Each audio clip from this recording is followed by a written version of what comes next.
पड़ोस के लोग हमें बहुत ज्यादा तंग करते थे। हम गरीब लोग थे, इसीलिए अपने मोहल्ले को छोड़कर ऐसे जा भी नहीं सकते थे। मैं विधवा औरत थी, इसी वजह से लोगों ने मुझे किसी तरह के ताने देने में कोई कमी नहीं छोड़ी थी।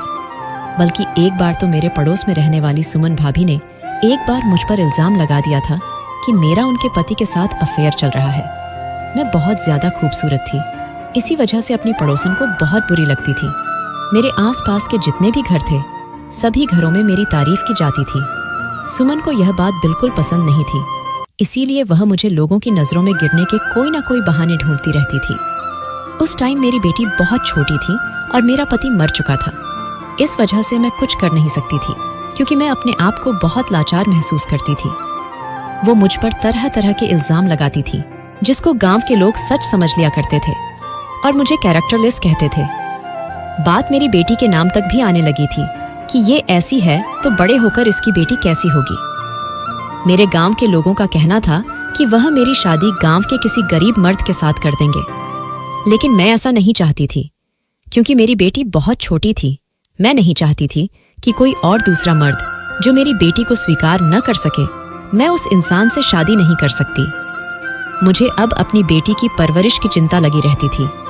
यह सारी परेशानियां मेरे पति के मरने के बाद ही हुई थी। सुमन ने मुझे इस कदर तंग कर दिया था कि मैं बहुत ज्यादा परेशान हो गई थी। मेरी शादी मेरे देवर के साथ भी नहीं हो सकती थी, क्योंकि वह मुझसे उम्र में बहुत छोटा था। मेरा देवर बहुत समझदार और अच्छा इंसान था और मेरी बहुत इज्जत किया करता था, लेकिन मैं किसी और से शादी नहीं कर सकती थी, क्योंकि इस गांव में सुमन की वजह से मेरी काफी बेइज्जती हो चुकी थी। तो इस गांव में रहते हुए कभी भी मैं खुशहाल नहीं रह सकती थी। एक दिन तो बात बहुत ज्यादा हद से बढ़ गई थी। सुमन ने पूरे गांव में हल्ला कर दिया था कि मैं अपने घर में गैर मर्दों को मिलने के लिए बुलाती हूँ। मेरे देवर को जब यह बात पता चली तो वह कहने लगा, भाभी, मुझे आपके ऊपर पूरा भरोसा है। हम यह घर छोड़कर कहीं चलते हैं। यहाँ पर हम लोगों की ज्यादा ही बदनामी हो गई है, और फिर हमें रिया का भी तो ख्याल रखना है। वह लड़की है और मैं नहीं चाहता कि कोई हमारी रिया को अभी से ही बुरा कहे और उसको बचपन से ही बदनामी मिलती रहे। सुमन बहुत बुरी औरत है, उसने आपकी पूरे गांव में बदनामी करवा दी है। अब हमारा यहाँ पर रुकना बहुत मुश्किल हो गया है। मैं आपकी मदद करना चाहता हूँ। हम लोग इस घर को छोड़कर कहीं और रहने के लिए चले जाएंगे। मैंने नवीन से कहा, लेकिन ये हमारा अपना घर है। भले ही ये घर छोटा है, लेकिन हम इस घर को छोड़कर कहाँ जा सकते हैं? अतुल ने कहा कि भाभी, दुनिया बहुत बड़ी है, हम कहीं भी इज्जत से रह लेंगे, लेकिन यहाँ पर इस तरह से बेइज्जत होकर नहीं रह सकते। मेरे देवर ने कहा कि भाभी, मैं अपनी भतीजी और आपसे बहुत ज्यादा प्यार करता हूँ। मेरे लिए अब दुनिया में आप दोनों ही रह गए हो। अब हालात ऐसे हो गए हैं कि हमारा यहाँ पर रुकना मुश्किल हो गया है। हर कोई आपको गंदी नजर से देखता है, तो हर कोई मुझे भी किसी न किसी बात पर बेइज्जत करता रहता है। आखिर हम ऐसी जिंदगी कब तक गुजार सकते हैं? सुमन ने सारे गांव में मुझे तो कैरेक्टरलेस साबित कर दिया था। यहाँ तक भी कहा था कि इस घर में रहते हुए मैं अपने कम उम्र के देवर पर भी नजर रखती हूँ, और गैर मर्दों के साथ रिश्ता बनाने के चक्कर में मैंने ही अपने पति को मार दिया है। मैंने अपने पति से लव मैरिज की थी और मेरा पति मुझे शहर से भगाकर अपने इस गांव में लेकर आ गया था। मेरी खूबसूरती और मेरी लव मैरिज ने मुझे बेइज्जती और बदनामी के सिवा कुछ नहीं दिया था। मैंने सोचा था कि शादी करने के बाद जब मैं अपने पति के घर आ जाऊंगी तो सुकून की जिंदगी गुजार सकूंगी, लेकिन मुझे नहीं पता था कि यहाँ आकर तो मेरा सुकून ही खत्म होने वाला है। सुमन जैसी औरत मेरी जिंदगी में एक विलन का रोल निभाएंगी। मैं डिप्रेशन का शिकार हो गई थी। अपनी 4 साल की बेटी पर ही बहुत सख्ती करने लगी थी, लेकिन अब मेरी बेटी 20 साल की हो गई है और मेरा देवर भी 35 साल का हो गया है। हम लोग रात के अंधेरे में वो गांव छोड़कर शहर आ गए थे। मेरा मायका शहर का ही था।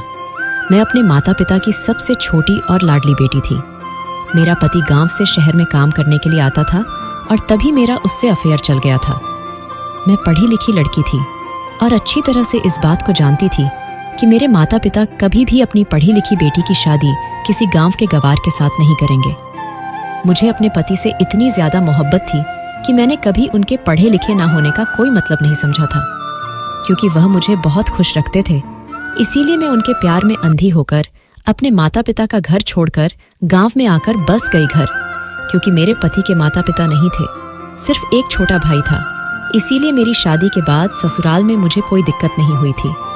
जब मेरी शादी हुई थी तो मेरा देवर 9 साल का था और अब हम लोग जब शहर आए तो हमने बहुत सारी परेशानियों का सामना किया। मेरे देवर ने एक मकान किराए पर ले लिया। मैंने अपने जेवर भी बेच दिए थे जो मेरे पति ने मुझे बनवा कर दिए थे। बस इसी तरह से हमने अपना गुजारा किया। धीरे धीरे मेरे देवर को शहर में अच्छा काम मिल गया और हमारे हालात बेहतर होते चले गए। अब मेरी बेटी जवान हो गई है। हम लोग एक छोटे से किराए के घर में रहते हैं। मेरी बेटी बहुत अच्छी सिलाई आती है और उसने घर में ही सेंटर खोला हुआ है और मेरा देवर लोगों के घरों में पेंट करता है। हम लोग बहुत सिंपल से लोग हैं और हमारा गुजारा शहर आने के बाद आराम से हो रहा था। पुराने दिनों को याद करके अक्सर मेरी तबीयत खराब हो जाती थी, लेकिन फिर मैं खुद पर कंट्रोल कर लिया करती थी। मेरे देवर ने मेरा बहुत साथ दिया था और उसने मेरी बेटी से भी बहुत प्यार दिया था। बचपन से ही मेरी बेटी ने अपने चाचा के सिवा किसी और को नहीं देखा था। जब मैं चाचा भतीजी की मोहब्बत को देखती तो मेरा दिल बहुत ज्यादा खुश हो जाता था। शहर आ जाने के बाद मैंने आस पड़ोसियों से ज्यादा मेल मिलाव नहीं रखा था और ना ही मैं अपनी बेटी को बाहर ज्यादा जाने देती थी। वो सिर्फ अपने कॉलेज के लिए ही बाहर निकलती थी या किसी जरूरी काम के लिए, वरना घर में ही लड़कियां सिलाई सीखने के लिए आती थीं। मैं अपनी बेटी को बहुत समझाती थी। मेरा कहना था कि दुनिया बहुत बुरी है, यहाँ मोहब्बत के नाम पर धोखा मिलते हैं। मेरे देवर ने अपनी भतीजी को हमेशा बहुत प्यार दिया था। मेरे देवर की हाइट हेल्थ इतनी थी कि उसकी इतनी उम्र हो जाने के बाद भी वह जवान ही लगता था। मैं जब भी अतुल से शादी करने के लिए कहती तो वह अपनी शादी के लिए इनकार कर दिया करता था। कहता था कि पहले मैं रिया की शादी करूंगा, उसके बाद अपनी शादी करूंगा। मैं उससे कहती, अतुल तब तक तो तुम्हारी उम्र बहुत हो जाएगी, लेकिन वह कहता, मुझे अपनी उम्र की कोई परवाह नहीं है। मैं हमेशा अपने देवर की तरफ से बेफिक्र रहती थी। वह मेरी बेटी का बहुत ख्याल रखता था, बल्कि मेरी बेटी के साथ एक दोस्त की तरह रहता था। मेरे देवर ने कभी पढ़ाई लिखाई नहीं की थी, लेकिन शहर आने के बाद उसने अपनी कमाई से मेरी बेटी को पढ़ाया लिखाया था और उसके बाद जब मेरी बेटी बड़ी हुई तो उसने अपने चाचा को ट्यूशन दी, जिसकी वजह से मेरा देवर भी पढ़ना लिखना जान गया। मुझे इन दोनों का प्यार देखकर बहुत खुशी होती थी, लेकिन फिर कुछ अजीब होने लगा था। इतना अजीब कि मैं हैरान और परेशान रहने लगी थी। मेरी बेटी मेरे हाथ से खाना खाया करती थी, लेकिन कुछ दिनों से वह जिद कर रही थी कि वह खाना खाएगी तो अपने चाचा के हाथ से ही खाएगी। मैंने अपनी बेटी को समझाया कि तुम्हारे चाचा सो गए हैं, सुबह उनका एक काम पर भी जाना होता है, इसलिए वह जल्दी उठते हैं। तुम खाना खा लो और सो जाओ।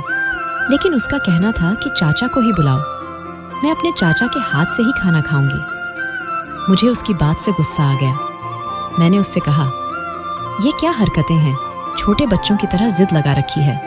इतनी ही देर में मेरी कड़क आवाज सुनकर मेरा देवर भी रिया के कमरे में आ गया था।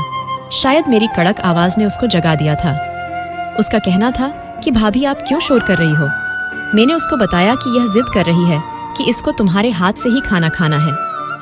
मेरी यह बात सुनकर अतुल हंसने लगा और कहने लगा, इतनी सी बात है, कोई बात नहीं, मैं रिया को अपने हाथ से खाना खिला देता हूँ। रिया ने अतुल के हाथ से खाना खा लिया और अतुल रिया के कमरे में ही लगभग 1 घंटे तक बैठा रहा। रात के 11 बज चुके थे। मैंने कहा, खाना खिलाते खिलाते तुमने पूरा 1 घंटा लगा दिया है। सुबह तुम जल्दी भी उठते हो, इस तरह से इतनी रात तक जागोगे तो फिर कैसे सुबह को आंख खुलेगी। तो वो कहने लगा, भाभी हम चाचा भतीजी बातें कर रहे थे, बस बातें करने में ही कुछ टाइम लग गया था। मैंने अतुल से कहा, बातें करने में टाइम खराब मत किया करो, चलो जाकर सो जाओ। मुझे बड़ी हैरानी हो रही थी कि अचानक रिया को क्या जिद लग गई है कि उसको अपने चाचा के हाथ से ही खाना खाना है। फिलहाल यह बात कई दिनों तक इसी तरह से चलती रही, लेकिन यह एक दिन की बात नहीं थी। अब रिया रोज यही करने लगी थी कि अपने चाचा के हाथ से ही खाना खाया करती थी और अतुल उसको खाना खिलाने के बहाने 2 या 3 घंटे से पहले उसके कमरे से बाहर नहीं निकलता था। मुझे लगा कि शायद वह दोनों आपस में टीवी देखते होंगे, जिसमें वह बिजी हो जाते होंगे। लेकिन जब मैंने एक दिन जाकर देखा तो ऐसा कुछ भी नहीं था। कमरे में बस बैठे दोनों बातें ही कर रहे थे। एक दिन तो 2.5 घंटे से ज्यादा हो गया था और मुझे गुस्सा आ गया था कि यह भी कोई टाइम है बातें करने का। आखिर रात के 2-3 बजे तक कौन इतनी बातें करता है। मैंने जैसे ही दरवाजा बजाने की कोशिश की तो मैं हैरान रह गई थी कि दरवाजा तो अंदर से बंद था। मैंने जोर जोर से दरवाजा पीटना शुरू कर दिया और दरवाजा खुलते खुलते 10 मिनट लग गए थे। मैंने कहा, यह दरवाजा अंदर से बंद क्यों किया था और फिर मैं कितनी देर से दरवाजा बजा रही हूँ? क्या दरवाजा खोलने में इतनी देर लगती है? तुम दोनों दरवाजा बंद करके अंदर क्या कर रहे हो? भला यह भी कोई तरीका है? अतुल ने कहा, भाभी, दरवाजा शायद गलती से बंद हो गया होगा। हम लोग टीवी देख रहे थे, इस वजह से हमें आवाज नहीं आ सकी। मैंने कहा, तुम लोग रात के 3 बजे टीवी देख रहे हो, यह भी कोई टाइम है टीवी देखने का? और तो और तुम लोग वीआईपी घर में नहीं रहते हो जहां पर ऑटोमेटिक लॉक लगे हो। यह ऑटोमेटिक दरवाजा नहीं है जहां पर कुंडी खुद लग जाएगी। मैंने अपने देवर से कहा, जाओ जाकर अपने कमरे में सो जाओ और आइंदा दोनों ऐसी हरकत ना करना। मैं अपनी बेटी को भी डांट लगाई थी। मेरी बेटी की पढ़ाई पूरी होने वाली थी, अब उसकी शादी की उम्र हो चुकी थी। मैं नहीं चाहती थी कि अब वो किसी गलत काम में पड़ जाए और इसीलिए मैं जल्द से जल्द उसकी शादी करना चाहती थी, जबकि मेरी शादी भी कम उम्र में ही हो गई थी। मैंने एक रिश्ते वाली से कहा हुआ था, वो मेरी बेटी के लिए अच्छा सा रिश्ता लेकर आई थी और लड़के की माँ को भी साथ लेकर आई थी। लड़के की माँ ने मेरी बेटी को देखा और 2-3 सवाल किया। इसके बाद मैंने अपनी बेटी को कमरे में भेज दिया। मेरा देवर काम पर गया हुआ था, लेकिन न जाने वह काम छोड़कर कैसे घर पर आ गया था और उसने घर आते ही लड़के वालों से बदतमीजी शुरू कर दी और उन लोगों से कहने लगा कि यह लड़की ठीक नहीं है और ना ही इसने आपके लिए नाश्ता बनाया है। यह नाश्ता सब मार्केट से आया हुआ है, उससे तो कुछ भी नहीं आता है और वह लड़की बिल्कुल जाहिल है। और कहने लगा कि यह लड़की हर किसी से लड़ाई झगड़ा करती रहती है। अभी कुछ दिनों पहले अपने कॉलेज में अपनी टीचर का सर फोड़कर आ गई है। आप यकीन नहीं करोगी भाभी जी, हमारे घर में तो पुलिस भी आ चुकी है। जैसे तैसे हमने इस केस को रफा दफा किया था। वो औरत बड़ी हैरानी से मेरे देवर की तरफ देख रही थी और बार बार मुझे भी देख रही थी। मैं बहुत परेशान हो गई थी और यह सोच रही थी कि अतुल यह क्या तमाशा बना रहा है और बोलता ही चला जा रहा है, जबकि इस बात में कोई भी सच्चाई नहीं थी। वह भी जानता था कि वह झूठ बोल रहा है। न जाने क्यों वह लड़के वालों से झूठ बोल रहा था। मेरी बेटी ने कभी किसी भी टीचर का सर नहीं फोड़ा था, यहां तक कि उसने तो कभी स्कूल में किसी से बदतमीजी तक नहीं की थी। मुझे अतुल से ऐसी उम्मीद बिल्कुल भी नहीं थी। न जाने इस लड़के को क्या हो गया था। मैं यह देखकर खुद हैरान हो गई थी कि कहीं यह नशा करके तो नहीं आया है। तभी लड़के की मां कहने लगी, ऐसी बदतमीज लड़की से हमें रिश्ता नहीं करना है। और वह बहुत सारी बुरी भली बातें सुनकर हमारे घर से चली गई थी। जैसे ही वह लोग चले गए थे, उनके जाने के बाद मैंने अतुल से सवाल किया कि तुमने यह सब कुछ क्यों किया? तो अतुल कहने लगा, भाभी अपने इन लोगों की शक्ल देखी थी, यह लोग कहीं से भी ढंग के नहीं लग रहे थे। मैं अपनी इकलौती भतीजी की शादी ऐसे लोगों के साथ नहीं करूंगा। मुझे लड़का बिल्कुल भी पसंद नहीं है। आपने देखा हमारी रिया कितनी खूबसूरत और कितनी कम उम्र की है, जबकि इनका लड़का तो कितना उम्रदार लग रहा था। मुझे यह लड़का बिल्कुल भी पसंद नहीं आया था, इसीलिए मैंने ऐसा कहा। मैंने अतुल से कहा, पागल लड़के, तुम एक बार मुझसे भी तो पूछ सकते थे। तुम्हें इतना तमाशा लगाने की क्या जरूरत थी? तुमने उन लोगों को बुरा नहीं कहा, बल्कि उन लोगों के सामने अपनी ही भतीजी की इंसल्ट कर दी। अब देखो, ये लोग कहीं और जाकर हमारी बेटी के बारे में ऐसी बातें करेंगे तो फिर हमारे घर पर रिश्ते ही नहीं आएंगे। अतुल कहने लगा, ऐसा कुछ नहीं होगा भाभी, जैसा आप सोच रही हो। मैंने ऐसा इसलिए किया कि ऐसे घटिया लोग हमारे घर पर दोबारा रिश्ता लेकर ना आ सके। और आप तो उन लोगों पर इतना फिदा हो रही थी सिर्फ उनके घर और ज्यादा देखकर। ये तो देखो कि हमारी रिया कितनी खूबसूरत और प्यारी है, और उस लड़के की शक्ल से ही लग रहा था कि वह ठरकी है। और उसकी मां को देखा आपने, कितनी चालाक औरत लग रही थी। मैं अपनी रिया को किसी ऐसे लड़के के हवाले नहीं करना चाहता। मुझे अतुल की इस हरकत पर बहुत गुस्सा आ रहा था, लेकिन अब जो हो चुका था हो गया था। उन लोगों से दोबारा बात करने का कोई फायदा नहीं था। अगर मैं कहती कि मेरा देवर मजाक कर रहा था, तब भी वह लोग मेरी बात को नहीं मानते। शाम के टाइम पर अतुल और रिया आंगन में बैठे हुए समोसे खा रहे थे और खूब खुल खुलकर हंसी मजाक कर रहे थे, जबकि मेरा मूड बहुत खराब था। न जाने उनको किस बात की खुशी थी। एक दिन मैं अपनी बेटी के कमरे की सफाई कर रही थी और वह कॉलेज एग्जाम देने के लिए गई हुई थी, तो उसका मोबाइल घर पर ही रह गया था। मैं उसके कमरे में ही मौजूद सफाई कर रही थी। तभी अचानक रिया के मोबाइल पर किसी का फोन आने लगा। मैंने जब कॉल रिसीव की तो रिया के कॉलेज की एक फ्रेंड बोल रही थी। वह कहने लगी, आंटी, इतने दिनों से रिया की तबीयत कैसी है?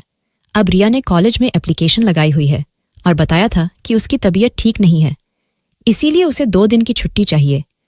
मैंने उसको बताया कि बेटा, रिया तो कॉलेज ही गई हुई है, उसने कोई एप्लीकेशन नहीं दी है और बल्कि उसकी तबीयत भी बिल्कुल ठीक है।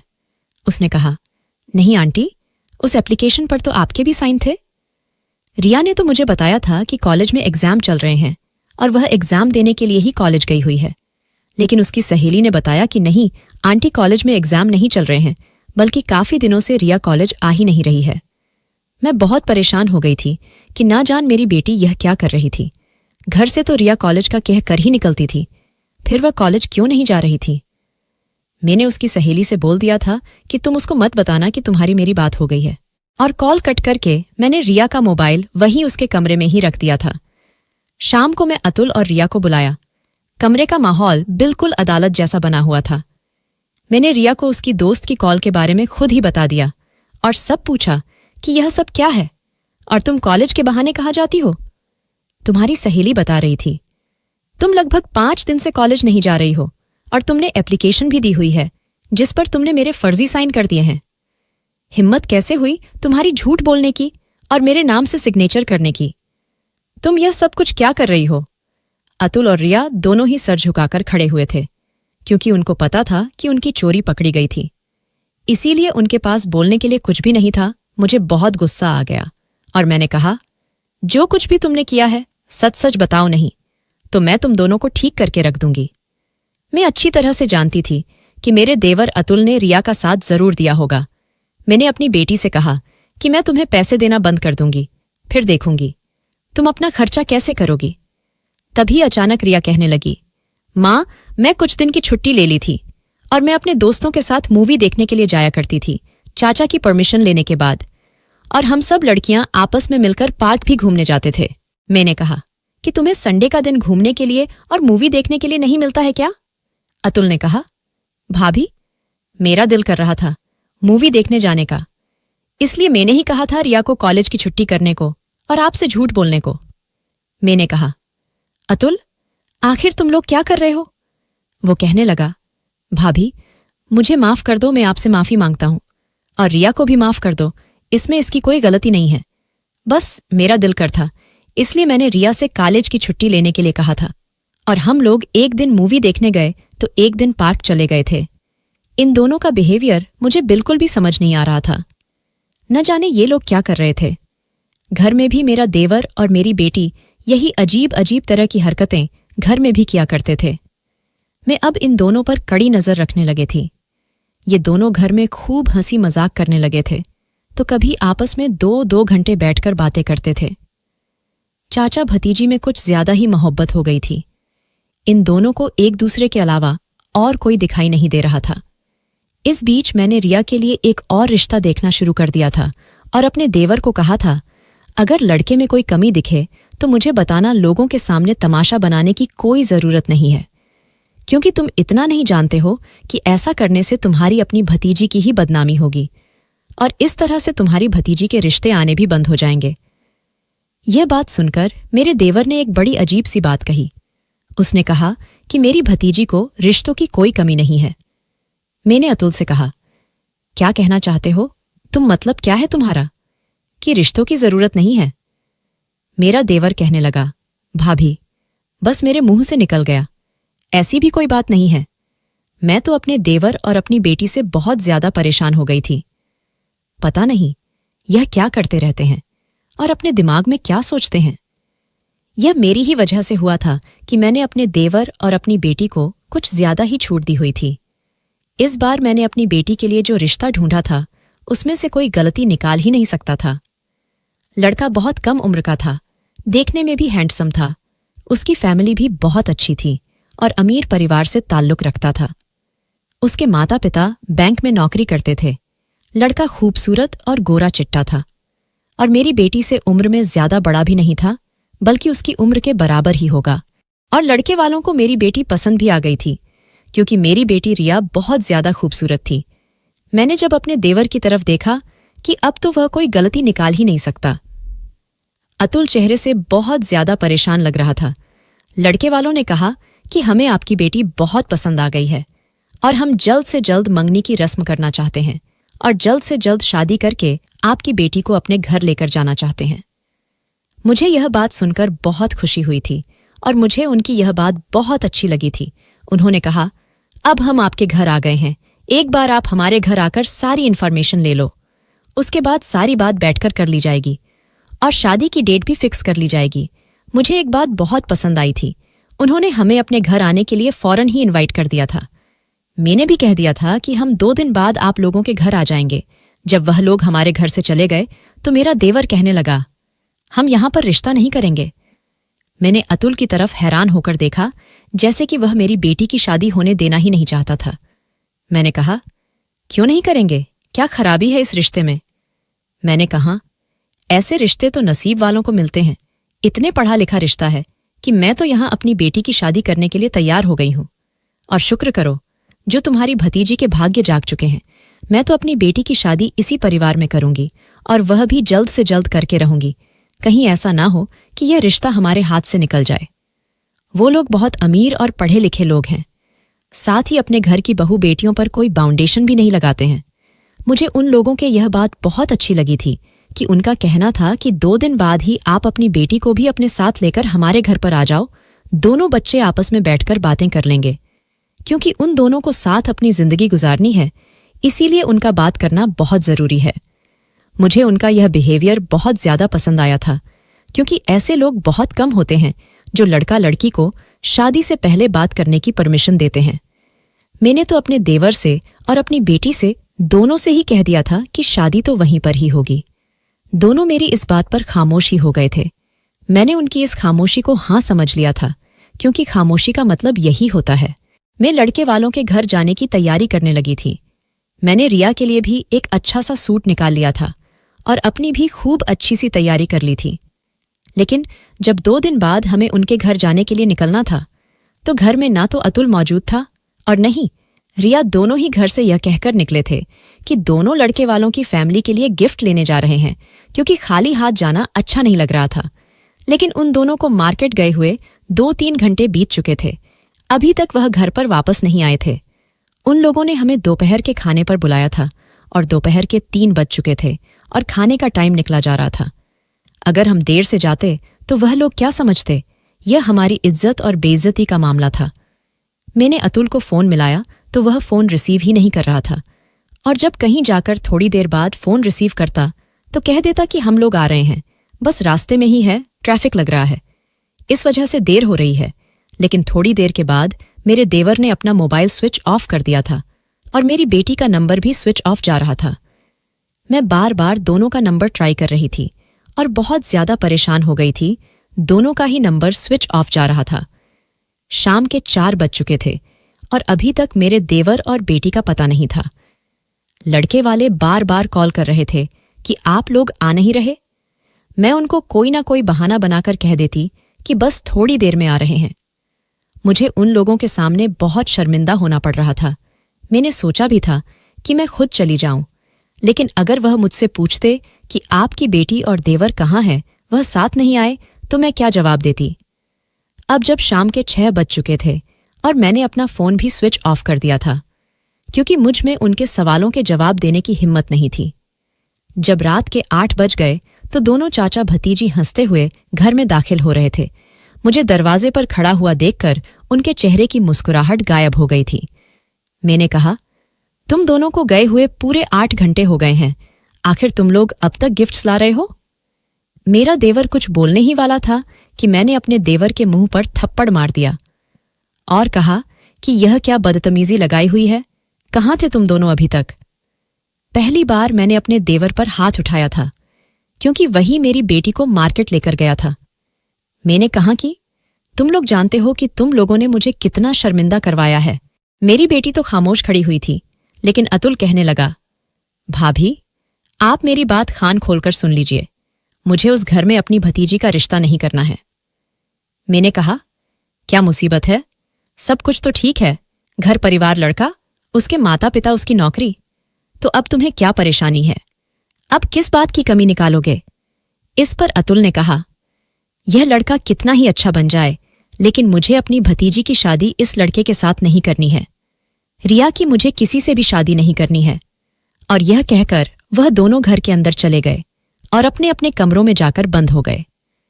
मेरे देवर ने कभी भी मुझसे ऊंची आवाज में बात नहीं की थी और कभी वह मेरी मर्जी के खिलाफ नहीं गया था। फिर आज इसको क्या हो गया था? मैं सारी रात जागती रही और परेशान थी। मैंने यह भी देखा था कि कभी अतुल मेरी बेटी के कमरे में सारी रात नहीं बैठा था। न जाने यह लोग आपस में क्या खिचड़ी बना रहे थे। एक दिन मैंने रिया से कहा कि तुम मेरे कमरे में जाकर सो जाओ, मुझे आज तुम्हारे कमरे की सफाई करनी है। रिया मेरे कमरे में जाकर सो गई थी। मैंने रिया जैसा सूट पहन लिया था और उसके कमरे में जाकर बेड पर लेट गई थी। ऐसे बिहेव कर रही थी जैसे मैं गहरी नींद में सो रही हूं। मेरे जाने के लगभग 1 घंटे बाद अतुल भी रिया के कमरे में आ गया था और उसने अंधेरे में मेरे करीब आकर कहा, क्या हुआ, आज इतनी जल्दी सो गई हो? आज तो बहुत सारा काम करना है। मैं ऐसे एक्टिंग कर रही थी कि जैसे मैं जाग गई हूं, लेकिन मैंने अपना चेहरा ढका हुआ था और कमरे में अंधेरा भी था, जिस वजह से मेरा देवर मुझे पहचान नहीं सका था। मेरा देवर कहने लगा, अभी सिर्फ 24 घंटे ही बाकी है, फिर हमें किसी से भी डरने की या छुपाने की कोई जरूरत नहीं है। हम जो करेंगे खुल्लम खुल्ला करेंगे और भाभी भी हमें नहीं रोक पाएगी। आज मैं इतना खुश हूं कि तुम्हें क्या बताऊं। मैं सोच भी नहीं सकता था कि हम कितने खुशकिस्मत हो सकते हैं। मैंने तो अपने फ्यूचर के सपने भी देखने शुरू कर दिए हैं और तुम देखना, शादी के बाद हमारी जिंदगी बहुत आसान और हसीन हो जाएगी। शादी की बात सुनते ही मेरे पैरों तले से जमीन निकल गई थी। आखिर मेरा देवर ये किस तरह की बातें कर रहा था, वो भी अपनी बेटी जैसी भतीजी के साथ। वो कहने लगा, तुमने अपने शादी के कपड़ों का इंतजाम तो कर लिया है ना? ऐसा ना हो कि आखिरी टाइम पर तुम शॉपिंग करने की जिद करने लगो। मैंने तो अपनी शॉपिंग करनी शुरू कर दी है।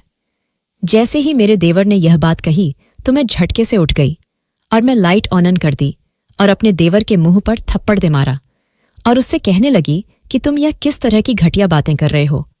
तुम किसी से शादी करना चाहते हो और तुम किसकी शादी पर कपड़े पहनने की बात कर रहे हो? यह सब तुम क्या कह रहे हो? अतुल बताओ, मुझे आज मैं सारी सच्चाई जानना चाहती हूं। मेरे शोर की आवाज सुनकर रिया भी वहां पर आ गई थी और आकर मेरा हाथ पकड़ लिया और कहने लगी, मां, चाचा को मत मारो, मैं आपको सब कुछ सच सच बताती हूं। मैंने अपनी बेटी से चिल्लाते हुए कहा, हां बताओ, तुम क्या बताना चाहती हो और क्या समझाना चाहती हो?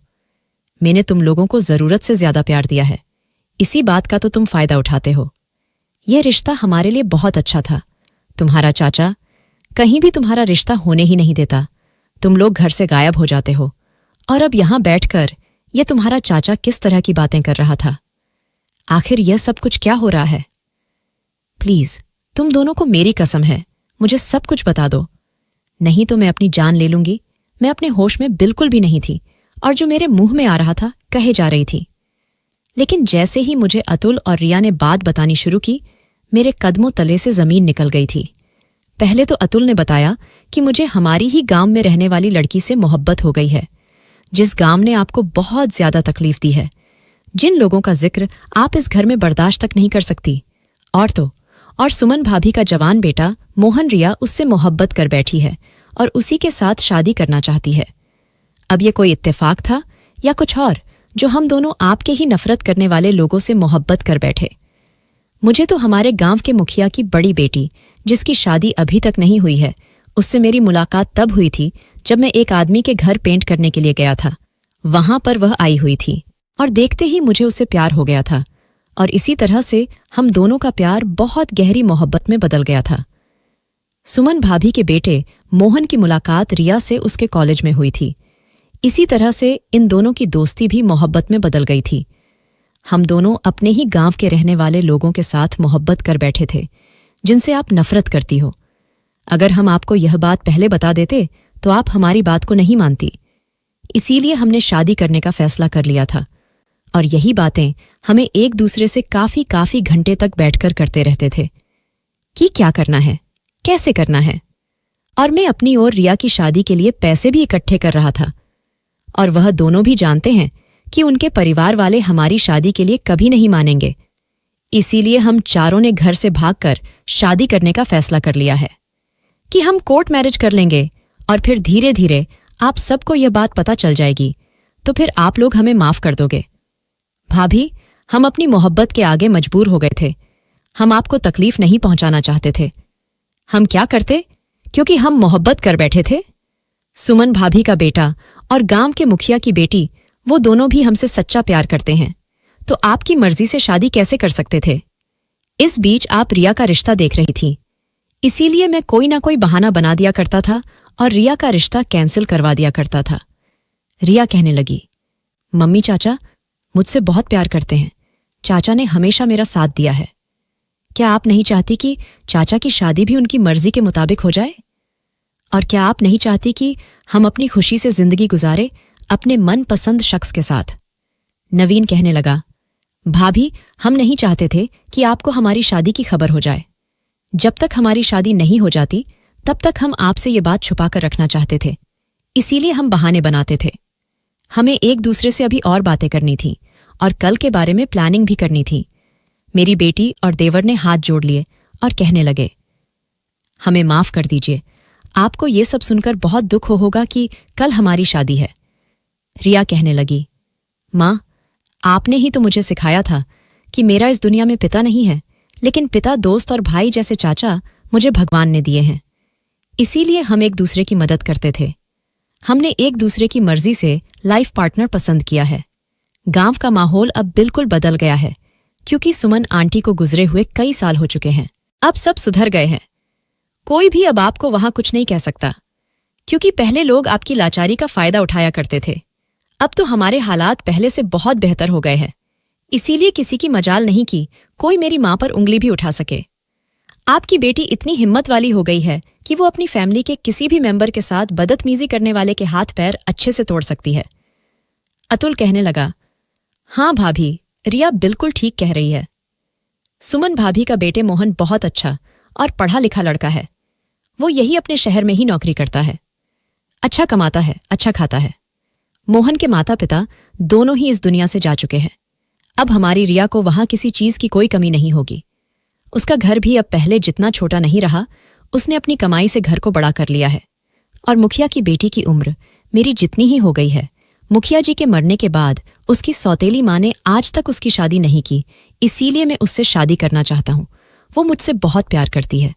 मैं उसे अपने घर की इज्जत बना लूंगा और मुझे पता है आप उसे बहुत खुश रखेंगी।